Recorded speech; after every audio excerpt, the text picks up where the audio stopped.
Kendrick was a washer? Sophie interrupted. One of the best. It was often his job to wash the minds of the other washers, to make sure they hadn't inadvertently learned anything from their assignments. But he was under oath to never wash the mind of any on the council, even if they asked him to. And I can't see him breaking that up. Wow, especially with me. I can, if you thought he was protecting you, Sophie argued. I suppose. Coralie studied the tiny versions of herself and Kendrick, who seemed to have entered into some sort of epic staring contest. Actually, now that I think about it, there was another time when my mind felt like it does right now. I woke up in my sitting room and Kendrick was there with someone. I can't remember who, which is strange. I know we weren't alone, but she rubbed the center of her forehead like she was trying to massage the detail loose. I also have no memory of letting them in, but I remember Kendrick teasing me about drinking too much fizzleberry wine, and I had indulged in the second glass that night with dinner. So that seemed like a logical enough explanation at the time. But I do also remember thinking that something about his smile felt off. I was just too tired to ask him about it. My head was so fuzzy. She frowned, rubbing her forehead harder. I have that same fuzziness now. It's like trying to feel my way through fog, except there's nothing on the other side, if that makes sense. Do you think that other memory has something to do with Stellalune? Sophie asked. Or Elysian? It could be. But let's not forget that it's equally possible that I truly did have too much wine. Somehow, Sophie doubted that. And you have no idea what Elysian is? Not even a guess? She wasn't surprised when Orally shook her head, but that didn't make her any less ready to scream. Just once, couldn't you guys call it something like our massive conspiracy to the world control the world? And stop with all the fancy words that don't mean anything? This is such a classic Kendrick move, Harali laughed, glaring at his projection. He always kept me out of anything he decided was too intense. That's why there's only one forgotten secret in my cache. It sounds like the real reason for that might be because Kendrick stole some of your other memories, Sophie had to point out, which made her want to throw a full fledged tantrum, complete with kicking and flailing. Sometimes it felt like all she ever did was try to help fill in someone's mental gaps after someone else messed with their memories. It was enough to make her start hating telepaths. Orally turned away, stretching out her hand to catch several of the pinkish, purplish, bluish petals raining around them. I know what you're thinking, Sophie, but Kendrick would never do anything malicious, especially to me. He and I, she didn't finish the sentence, but she didn't need to. Kendrick's feelings for Orally had been incredibly obvious, and Sophie had long suspected that the feelings had been mutual. But she still had to wonder if there had been a lot more to Kendrick than she had originally realized. She squinted at his face, wishing she knew more about him. He had always been her favorite counselor, but that had mostly been because he tended to take her side, and that didn't necessarily mean she should have trusted him. Is that the end of the memory? She asked. I can't tell, O'Reilly admitted. The two projections were standing so still that the image almost looked frozen. Do you think? Sophie started to ask, but Kendrick's voice cut her off.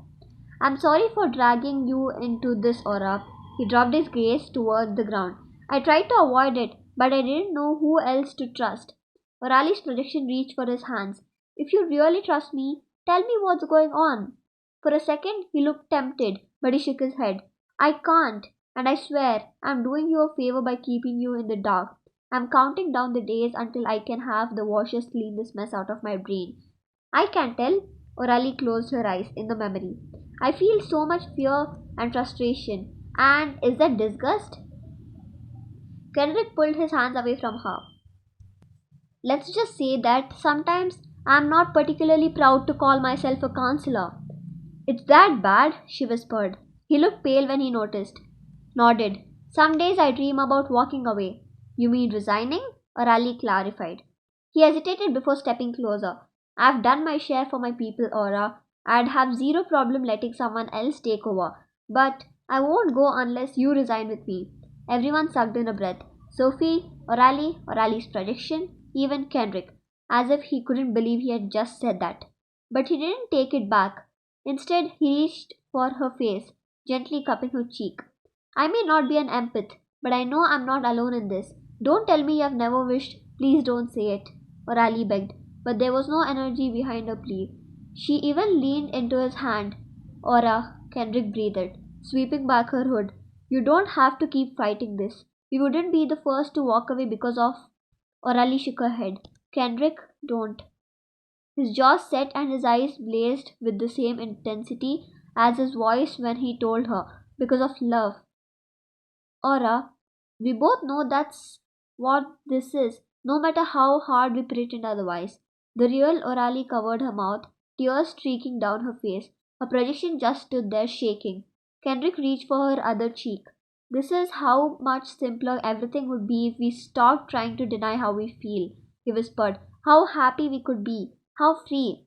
His gaze shifted to her mouth. We could have our own place, our own lives, maybe someday even our own family. Kendrick. He leaned toward her and her lips parted, like she might let him kiss her. But at the last second, she turned her face away. I can't do this. He turned her chin back toward him. Can't or won't? Both. The words seemed to form a wall between them, growing thicker with every silent second that followed. Kendrick tilted his head. There's something you're not telling me. No, there is. I know you too well, Ora. In fact, I might even know what it is. There's nothing to know, O'Reilly swore. Kendrick laughed sadly, stepping back. Empaths are terrible liars. Kendrick, that time when you were ill, he interrupted, when you wouldn't let me take you to see any physicians, I stayed by your side the whole night, just to be safe, and there were a few moments when I couldn't tell if you were asleep or awake. You'd toss and turn and whisper something over and over, something that sounded a lot like Celdrine. Sophie felt her jaw fall open. Celdrine was a proper term for a moonlark. That doesn't mean O'Reilly's prediction tried, but Kendrick cut her off. I saw how upset you were when Prentice was exiled, and I saw the look on your face when Alden bought us the strand of DNA. Everyone thought it was a hoax or a misunderstanding, but not you. Don't try to deny it, Ora. I saw you flinch when he used the phrase Project Moonlark, and you've tried harder than anyone to stop Alden's search. You think I don't know you're the one who convinced Braun to place someone in Quinlan's office to keep an eye on things? So he knew, Sophie said as both Aralis let out a strangled sob. He knew you're my. He must have, the real O'Reilly whispered. But I had no idea. He never said. She leaned closer to his projection, shouting, why did you tell me when I'd remember it? Kendrick, of course, didn't answer, and Sophie studied him, trying to decide if she wanted to laugh or cry or teleport somewhere far, far away. Another person she had trusted, who had hidden things and lied to her every time she saw him. That was the worst part of being the Moonlark, aside from having enemies trying to kill her all the time. No one was ever quite who they pretended to be. What did he mean about you being ill? She asked, trying to piece together as much of the real story as she could. Orally pressed her hand against her stomach. The process of giving the Black Swan what they needed for your genetics turned out to be more involved than I expected, physically and emotionally. And Kendrick stopped by right after I returned home from the procedure. I tried to hide it from him, but I nearly fainted just answering the door, so he insisted on taking care of me. But I woke up alone. He told me he went home after I finally fell asleep. Apparently not. And you're the reason Quinlan thought his receptionist was reporting on him to the council? Sophie verified, remembering the first time Alden brought her to Atlantis. Not Braun? It wasn't like Braun needed any convincing. All I did was suggest that Quinlan and Alden might be overstepping their authority, which they were, and then I made sure I received the reports on their activities so that I could monitor Alden's progress and also remove any notes about you from the record. I was trying to protect you. Sophie had no idea what to do with that information, except to shove it into another mental box of things she'd have to deal with later. Her brain was getting pretty cluttered with those. Someday she'd have to get brave and try to unpack them. But for now, she turned back to the memory, watching Kendrick hold up a hand to silence O'Reilly. Don't bother with whatever lie you're about to give, he told her. We both know I'm right, and I understand, or I'm trying to, anyway. Kendrick, and if That's why you have to say stay, Aura. Then I'm staying too. He tucked one of her ringlets gently behind her ear. You're going to need all the allies you can get, especially since someday the Black Swan is going to bring their moonluck into play. You know that, right? Orali's mouth started to form one word, but at the last second she changed to a hushed yes. Kendrick nodded gravely. Do you know a lot of other things you aren't telling me? No, I swear, Kendrick, that was part of the deal. Her gaze shifted to her feet. I'm completely separate. Good, it'll be easier to protect you that way. I don't need your protection. Yes, you do, and you'll have it. I'll be right here by your side, even if I have to pretend that things between us are strictly professional. It's okay, he added, wiping away a fresh tears. I knew this was how this conversation was going to go. Why do you think I've never said anything before? I just had to say it at least once just to see what would happen. And now seemed like a perfect time since you won't remember it anyway. Orally closed her eyes, letting out a shaky breath. You can't hide your feelings, Henrik. They are there every time I'm around you. His smile was heartbreaking. I know empaths may be terrible liars, but they always find the deeper truths. We are not like our telepaths. We can't bury it or wash it away, Orally murmured. Very true. Kendrick tucked another ringlet behind her ear before he pulled her hood back into place and pressed two fingers against her temple. Still, it'll be hard for you to understand what you're feeling without the context, right? So how about I help you with that? I think it's time to put all of you behind us, don't you?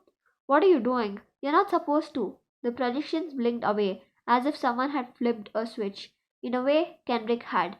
Well, Orally said, curling her fingers around the cache and leaning against the trunk of the panics. That wasn't what I expected. Me neither, Sophie agreed, trying to figure out which emotion to go with. The memory had been intense and fascinating and devastating, but also ridiculously disappointing and maddening and pointless. That was all they had to help Keith. A new word that meant nothing, a vague mention of the conversation with Finton about Stellaloon, where he apparently didn't know anything, and Kendrick and Orali's star-crossed love story. It's okay, Orali told her, slipping her cash into the pocket hidden in her gown. This isn't the dead end you're thinking it is. Why? Did it finally trigger the other memories? No, but I know where we can find them. Kendrick's cache clearly has the information we need. That must be why he asked me to give it to you if something happened to him, and why he made sure I had a way to open it. It works differently than mine since there are multiple memories inside, but the access sequence is actually a little easier. She held out her hand. I'll show you. Sophie's heart dropped into the sloshiest part of her stomach. Orally stepped closer, taking Sophie by her shoulders. Please tell me the panic I'm feeling isn't because you lost Kendrick's cash? Oh, but it was so much worse than that. Sophie stared at her boots, knowing she had no choice but to explain the whole miserable mess, from Keith stealing the cash away from her and using it to bribe his way into the Neverseen to him taking it back when he escaped and then finding out that he had actually stolen a fake. Orally tightened her grip on Sophie's shoulder. How could you not tell me about this sooner? The council hasn't exactly been super supportive and friendly, remember? Sophie argued. I have, and I could have helped you get it back. How? I don't know, Orally admitted, but that doesn't mean I wouldn't have found a way, or that you were right to keep this a secret. She had a point, but Sophie wasn't in a mood to apologize. Orally dropped her hands and stepped back, letting out a long, heavy breath. This has to stop, Sophie. We have to start working together. No more secrets, no more lies. You don't have to like me or forgive me, but you do have to trust me, and I'll do the same for you. There's too much at stake, and not just for Keith. I don't know what Elysian is, or what it has to do with Stellaloon, but the fear I can now remember feeling in Kendrick was unlike anything I've ever experienced from him. He was always calm and collected, even under incredible fraught circumstances. So for him to be that worried, her voice hitched and she turned away. We have to find his cash now. Okay, but how? Sophie repeated. Orally stood taller, smoothing her gown. I suppose we should start you with you telling me everything you've already tried. Maybe that'll help us spot something you're overlooked. We haven't really tried anything, Sophie reluctantly admitted. There were too many other things going on. I did think about asking Finton when I met with him, but our deal only allowed me to ask him one question, and there was something else I needed to know more. Plus, I'm sure the Neverseen moved the caches after he was captured, so anything he could have told me would be useless anyway. But I guess we could try making another deal with him just in case. Or wait, what about Glimmer? You guys have her in custody, right? In a way, yes. We have placed her at Targan's house and made it clear that she is not allowed to leave, and Bo has been tasked with making sure she is constantly supervised. But we have yet to schedule her tribunal. She is being cooperative enough that we don't want to risk changing her attitude. Sophie's jaws tightened. Cooperative is enough isn't the same as cooperative. Has she told you anything new about the Neverseen? Like where any of their hideouts are, or any insights into their plans? Or she's answered all of her questions honestly, Orally assured her. I've monitored her reactions closely during our conversations, but so far she hasn't shared anything particularly useful. Then again, neither has Tam, and neither did Keith after he escaped, as I'm sure you remember. The Neverseen are incredibly cautious with what they allow their members to know, and there's been no indications that Glimmer's holding anything back from us, at least not beyond her name and what she looks like. She still hasn't taken down her hood. She says she doesn't feel safe, and yes, we could force her to, O'Reilly added before Sophie could make that exact suggestion. But the council feels she'll be more useful to us if we make her a willing ally, and I agree. So we are giving her a little space, a little time, to see if she'll choose to trust us before we try another more drastic. Sophie has opened her mouth to argue, and realized she had no idea what she wanted to say. She had watched Glimmer voluntarily help Lady Gisela with her dangerous plans for Keith, and heard Keith's mom champion Glimmer's loyalty. But Glimmer had also been the one to turn on Lady Gisela in Lomnor and set Tam free from the bonds that had been controlling him. And yet, Glimmer was one who put those bonds on his wrist in the first place. They also hadn't figured out how Lady Gisela has escaped. Given her injuries, she would have needed someone's help, and while it was possible that a few dwarves remained loyal to her, it was also just as possible that Glimmer was trying to do exactly what Keith had attempted when he ran off and joined the Neverseen, and was pretending to switch sides to take her down, her enemies from the inside out. Tam seemed to trust her though, and he barely trusted anybody. So basically, Sophie had no idea what to believe. I want to meet with her, she decided, wishing she had demanded it sooner. She had lost so many days sitting by Keith's side in the healing center, and yet she needed to get back to him as soon as possible. I should be able to make that arrangement, O'Reilly agreed after a second, but we need to keep pursuing other leads as well. There's a good chance that Glimmer knows nothing, or what she knows is now outdated, just like Finton. Okay, but what leads? Sophie hated the whine in her voice, but she didn't was done convincing herself that they had something to go on when they didn't. O'Reilly chewed her lip, pressing so hard that her teeth left tiny dents. Well, do you think you can find Alva again? The name hit like a thunderbolt, stirring up enough anger, sorrow, and regret to make Sophie dizzy. I don't even know if he's still alive, she mumbled. The last time she had seen Alva, he looked grim. That had been one of the reasons why she and Keith were willing to let Alva escape to exchange for a little information.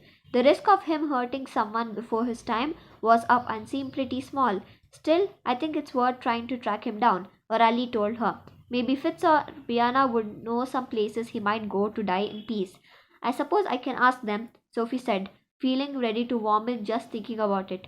Brianna might not handle it that badly, but Fitz had the worst temper, especially when it came to anything to do with his brother.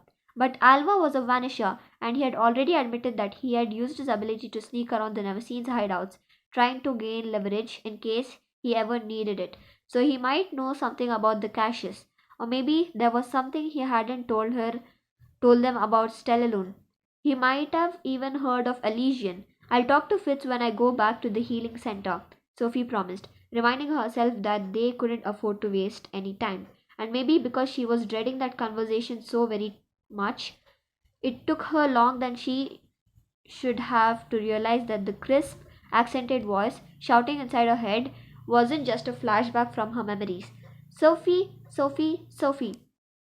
Fitz, she transmitted back, stumbling over her feet when he responded with a brain splittingly loud, "Finally!" "What's wrong?" she asked. "Is Keith okay?" "If something happened, he's fine," Fitz assured her. "Better than fine. That's why I reached out. I figured you'd want to know the good news right away." He paused long enough that she would have clobbered him if he had been closer. Then he told her, "Keith's awake.